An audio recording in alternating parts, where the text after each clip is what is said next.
Hello students, welcome to Patashala. I am K. Muralidhar from South Asian University, where I am an honorary professor and J.C. Bose National Fellow. Today I am going to talk about redox reactions and redox potential in living organisms from the paper Thermodynamics and Living Systems. What do we learn from this module? The learning outcomes as listed here. At the end of this module, one will be able to realize that organisms are chemical factories where thousands of chemical or metabolic reactions are simultaneously taking place. Appreciate that a significant proportion of these reactions are of oxidation reduction type. Appreciate the fact that all reactions inside the living cell are catalyzed reactions without exception, and that the biocatalysts are called enzymes, and also that based on the type of reactions they catalyze, enzymes are divided into 6 major groups. Understand that one of the largest of such groups is oxidoreductases. Understand that the sum total of all the chemical reactions in the body is named metabolism, which includes catabolism and anabolism.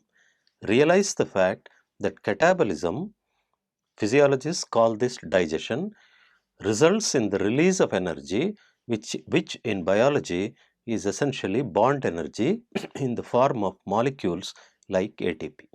Notice that the terminal part of these oxidative processes leading to energy production in eukaryotic organisms occurs in mitochondria and chloroplasts, and this is simply electron transfer through redox carriers. Notice that the terminal electron acceptor in aerobic organisms is oxygen, while in anaerobic organisms a variety of compounds serve the same function. Notice that in aerobic organisms, oxygen is reduced to water at the end of redox reactions, and the production of ATP in mitochondria is called respiration-linked oxidative phosphorylation. Realize that the electron transfers are similar to what happens in batteries. In both, electrons or redox equivalents move from one redox couple with higher redox potential to another with lower redox potential, that is more positive potential. Let us introduce this lesson. Recall that the chemical definition of living state is that thousands of biochemical reactions occur simultaneously within the body, making it appear like a non-stop chemical factory. The sum total of all these reactions is named metabolism. All living organisms require food, water, and a terminal oxidant, oxygen, in aerobic organisms. There are thousands of reactions. The participating biomolecules are called metabolites. Each of the reactions involving a metabolite is called a metabolic transformation. All metabolic transformations or reactions are catalyzed reactions in any living organism. These biocatalysts are named enzymes. Enzymology is the study of enzymes from all perspectives, like their chemical nature, their purification, their catalytic efficiency, kinetic and thermodynamic analysis of the reactions, their structure and mechanism of catalysis, their promiscuity or specificity, and their evolution, and others. Even though there are thousands of reactions, an analysis of these reactions yielded an insight that they are only 6 types.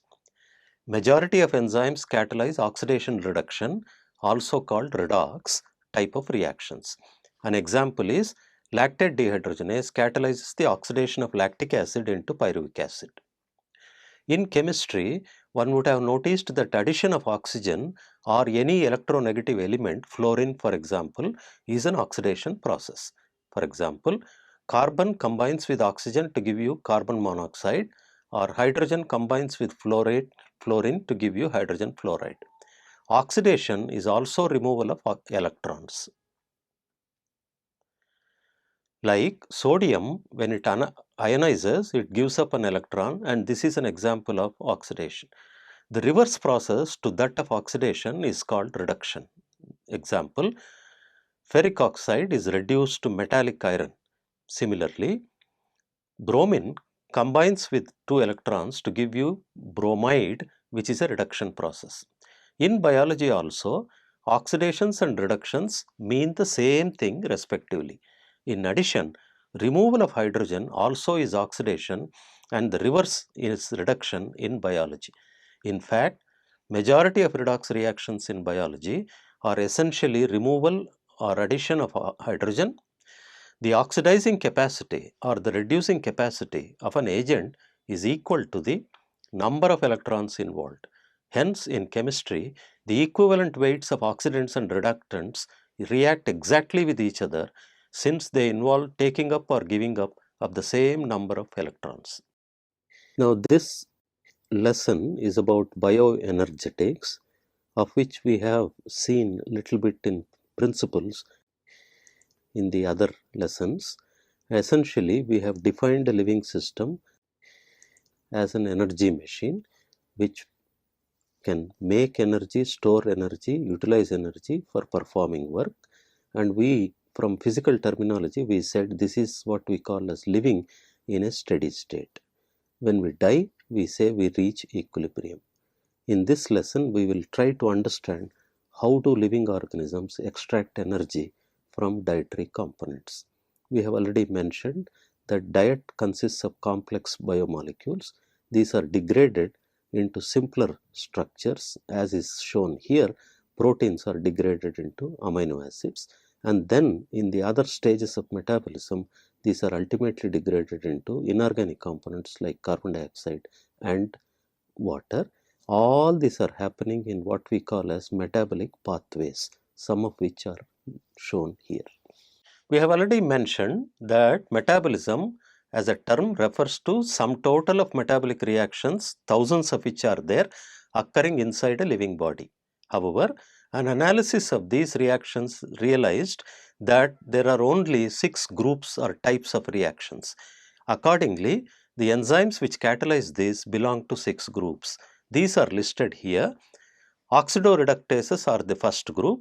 They catalyze reactions which involve oxidation and reaction. For example, lactic dehydrogenase catalyzes the oxidation of lactic acid to pyruvic acid.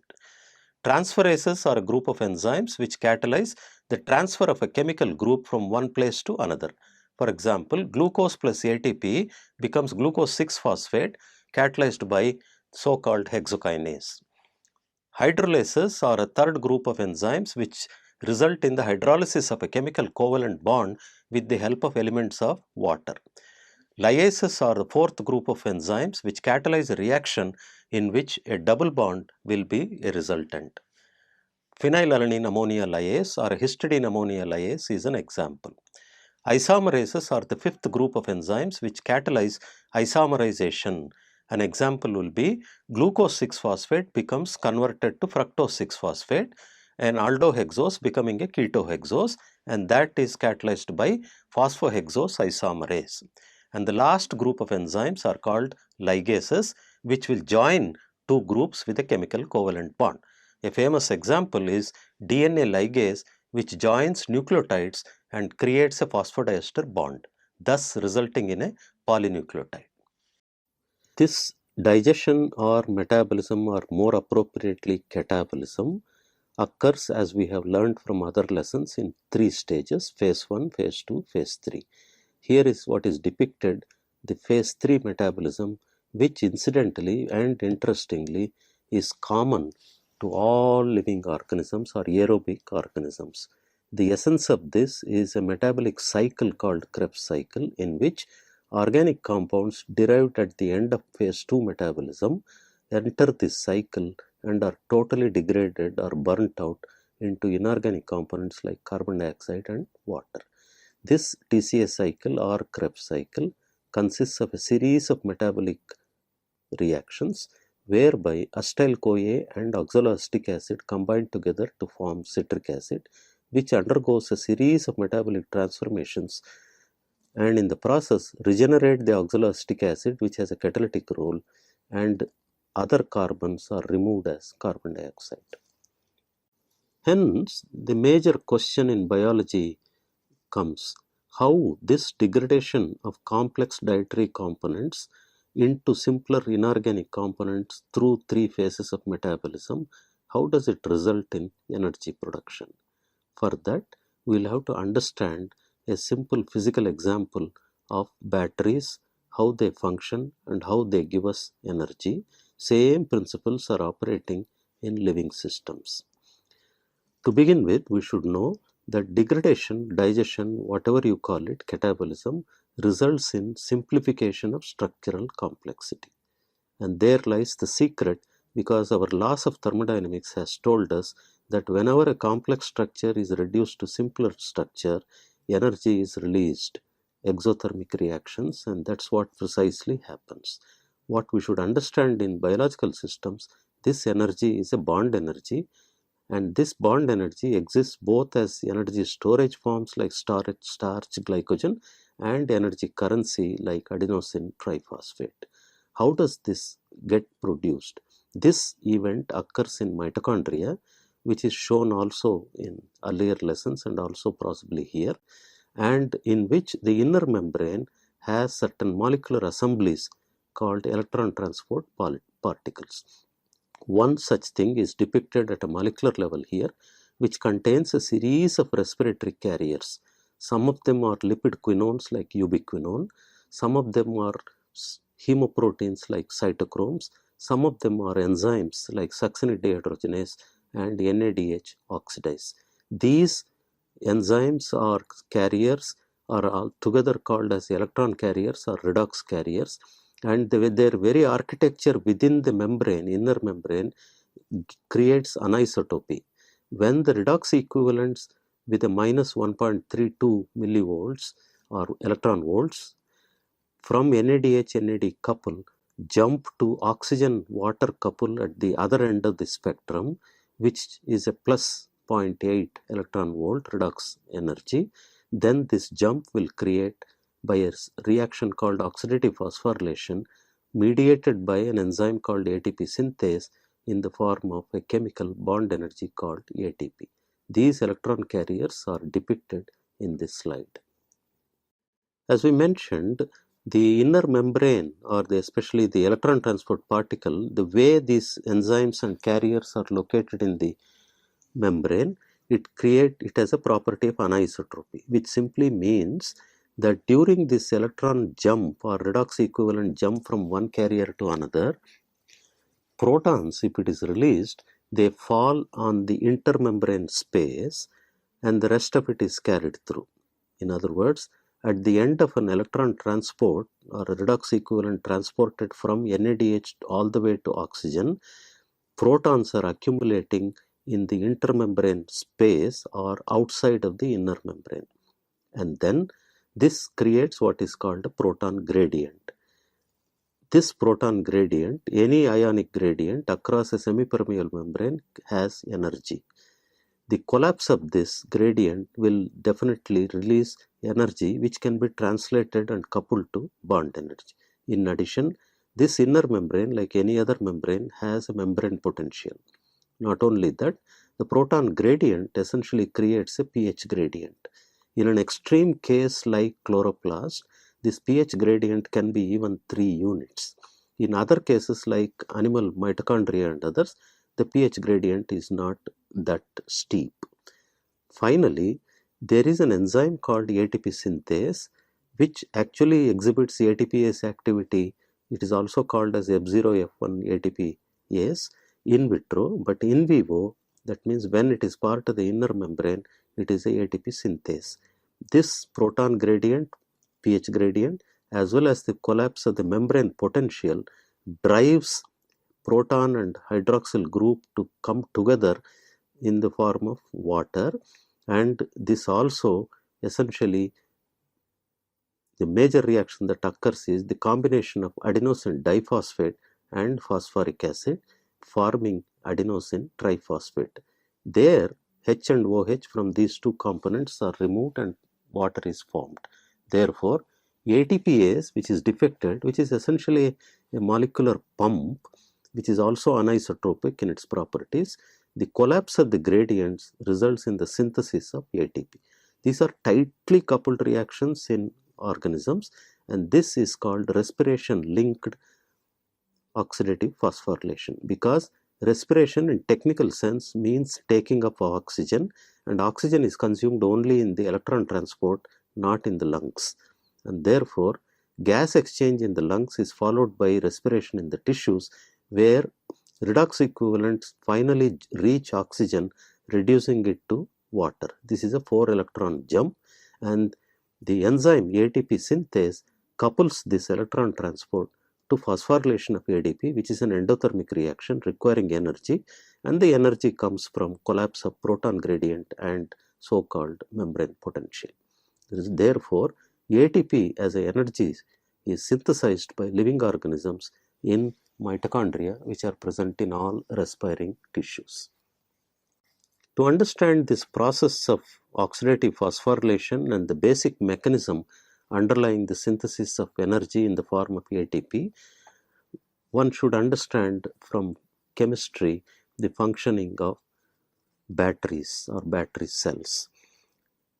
The basis of this is that if you look at many metals or many other organic compounds, they exist in two conditions. One, where the electrons are not released, this is so-called reduced state. Another, where the electrons are released, in which you call it an oxidized state. Therefore, a reduced state and an oxidized state form what is known as a redox couple. Imagine if redox couples are present, two redox couples, an example of which we will give later. These redox couples from either metals and ionized metals or organic compounds and ionized organic compounds, the chemistry people have arranged them in order which is a decreasing order of their redox potential. Now, what is important to understand that the redox potential values that are measured against a hydrogen reference electrode, redox couple, is getting a positive sign in chemistry, and that is what is depicted in this table, where the redox couples are arranged in decreasing order of redox potential. In this case, because they have given the sign positive, it simply means it is the ability to get reduced and not ability to reduce others. Exactly opposite is what is depicted in biology, where the same redox couples are arranged in topsy-turvy order and the potential is given a negative sign, so that we get a table containing decreasing order of redox potential but in negative term, which simply means anybody who is above can reduce anybody who is below. To understand this even better, let us look at a simple battery system in which, let us say, a metal like zinc or zinc rod is immersed in its own solution, salt solution, or on the other side, a copper rod is immersed in, let us say, copper sulfate. If the two are joined by wires and then they are joined to an ammeter, and if these two electrocouples are joined by a salt bridge, as is depicted here, one notices that electrons will start flowing from one of the redox couples or half battery cell to the other, and the ammeter can actually give us the so-called electric current generated. How does this happen is here indicated. In one case, where a zinc rod is depicted or immersed in zinc sulfate, let us say, the zinc from the rod essentially gets ionized and therefore becomes zinc 2 positive ion and 2 electrons are released. Similarly, if you look at the other side, the copper sulfate, copper ion part of the copper sulfate acquires these electrons because the circuit is complete and gets reduced as metallic copper and gets deposited on the rod. And therefore, the current flows from the zinc electron couple to copper electrode couple. And that is essentially the functioning of a battery cell. Indeed, in the olden days, some of you might have heard of what are called as gravity cells, where the electron flow is from top to bottom, and one such gravity cell is indicated here. one can have any number of such cells arranged and you get the so-called batteries of different voltages. Hence, we understand that in biological systems, we have a series of redox carriers. They are all linked to each other in mitochondrial inner membrane, and we assign values for these redox carriers in the form of redox potential. And how do we get these values? They are always measured against a reference electrode couple, which is hydrogen and hydrogen gas versus the so-called ionized hydrogen, that is proton.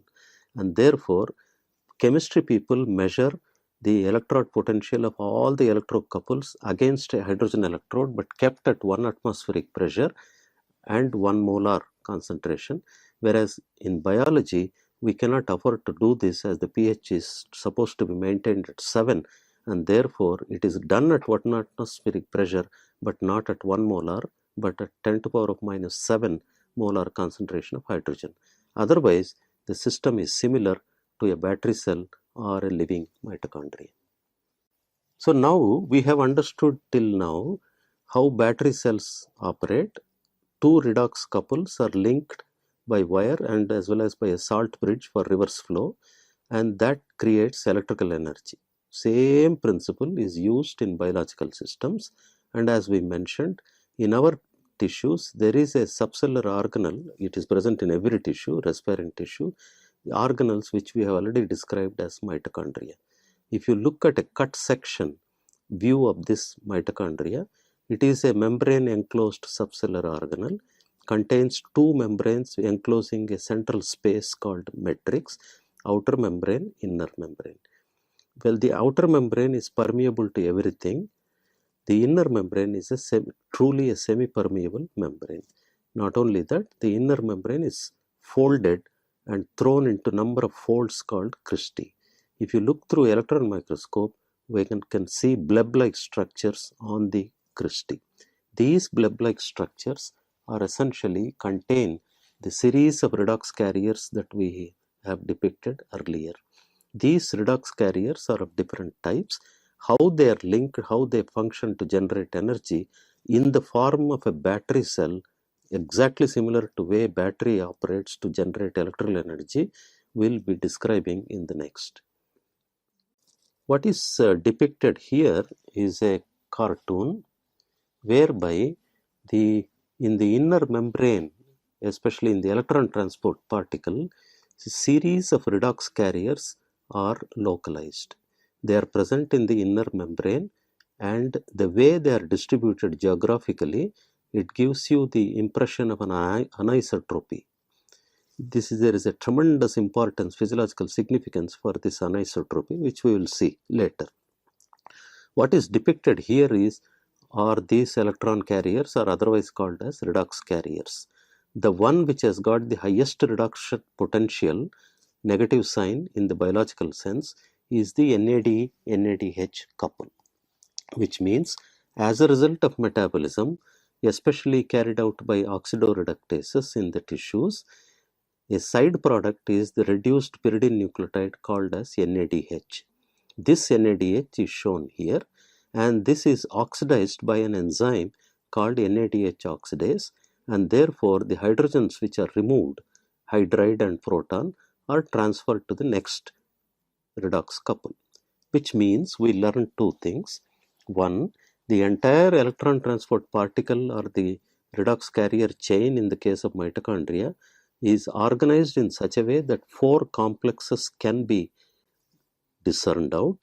These have been discerned earlier days by use of specific inhibitors of this complex process, and therefore they are called as complex 1, complex 2, complex 3 and complex 4. Complex 1 is what we have just now mentioned, NADH oxidase enzymatic activity, whereby NADH is oxidized to NAD plus, and the hydride and proton that are removed are transferred to the next energy couple or electrode couple. That brings us to this focus that the next electrode couple obviously must have less redox potential in terms of arithmetic value as well as in the negative sign, so that these redox electrons or protons and hydride ions, whatever you call it, they are called redox equivalents. They jump from an electrode couple which is a higher redox potential, negative, to the next one which is a lower redox potential.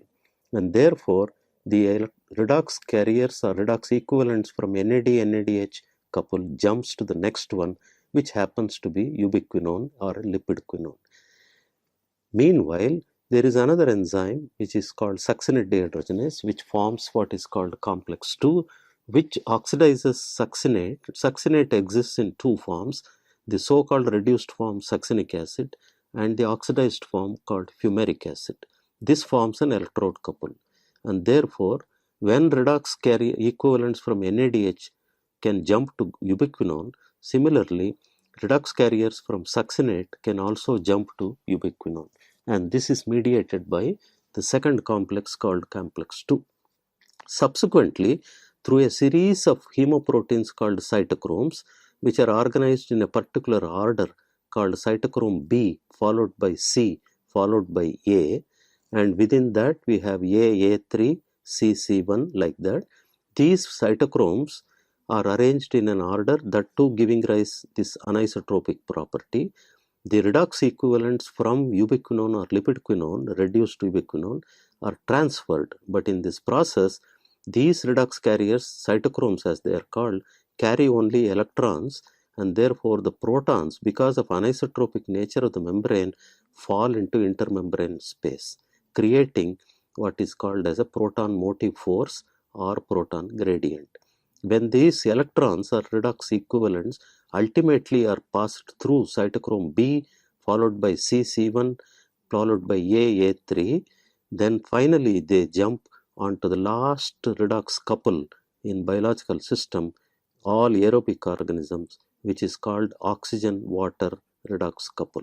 When these redox equivalents, 4 electron equivalent, jump and bind to oxygen, oxygen molecule will be reduced to, by a 4 electron jump, it will be reduced to so-called water molecule. Hence, the generation of water is actually in the mitochondrial respiration process. So, if you are looking at this so-called bioenergetics or biological oxidations, what we realize is the operation of a battery and the operation of a living system through mitochondrial oxidative phosphorylation are similar. The primary process that is here is the carrying of redox carriers from a higher redox potential to a lower redox potential, thereby generating a voltage gradient and hence being coupled to reaction of ATP synthesis, which is an endothermic reaction. Now, if we look at it from a biological perspective, it simply means that dietary components are broken down to simpler structures, thereby the laws of thermodynamics telling us that energy is released. The actual process of energy release is actually in the mitochondria, of which we have seen the detail. If we look at it at a gross level, organismic level, different dietary components generate different energies. How do we know that? Supposing I take 1 mole of glucose. Glucose is an example of carbohydrate, and in most of the majority of organisms, glucose is the source of energy. If in a physics department you burn 1 mole of glucose in a bomb calorimeter, you get 680 kilocalories of energy. However, in a biological system, we notice that if you take sugar, carbohydrate, that is what is indicated here, for every gram that you take, you get about 4 kilocalories. Similar values are given in terms of fat, if fat is a part of the diet, and for protein, if that is the part of the diet. Obviously, fat among all the components in our diet yields the highest amount of energy, given in kilocalories as value 9. So, students, let us now summarize at the end of this lesson what we have learned from this module. Organisms are chemical factories where thousands of chemical or metabolic reactions are simultaneously taking place. A significant proportion of these reactions are of oxidation reduction type. All reactions inside the living cell are catalyzed reactions without exception. That the biocatalysts are called enzymes, and also that based on the type of reactions they catalyze, enzymes are divided into 6 major groups. One of the largest of such groups is oxidoreductases. The sum total of all the chemical reactions is named metabolism, which includes catabolism and anabolism. Catabolism, physiologists call this digestion, results in release of energy, which in biology is essentially bond energy in molecules like ATP. The terminal part of these oxidative processes leading to energy production in eukaryotic organisms occurs in mitochondria and chloroplasts in plants, and this is simply electron transfer through redox carriers. The terminal electron acceptor in aerobic organisms is oxygen, while in anaerobic organisms, a variety of compounds serve the same function. In aerobic organisms, oxygen is reduced to water at the end of redox reactions, and the production of ATP in mitochondria is called respiration-linked oxidative phosphorylation. The electron transfers are similar to what happens in batteries. In both, electrons or redox equivalents move from one redox couple with a higher redox potential to another with a lower redox potential, that is more positive potential.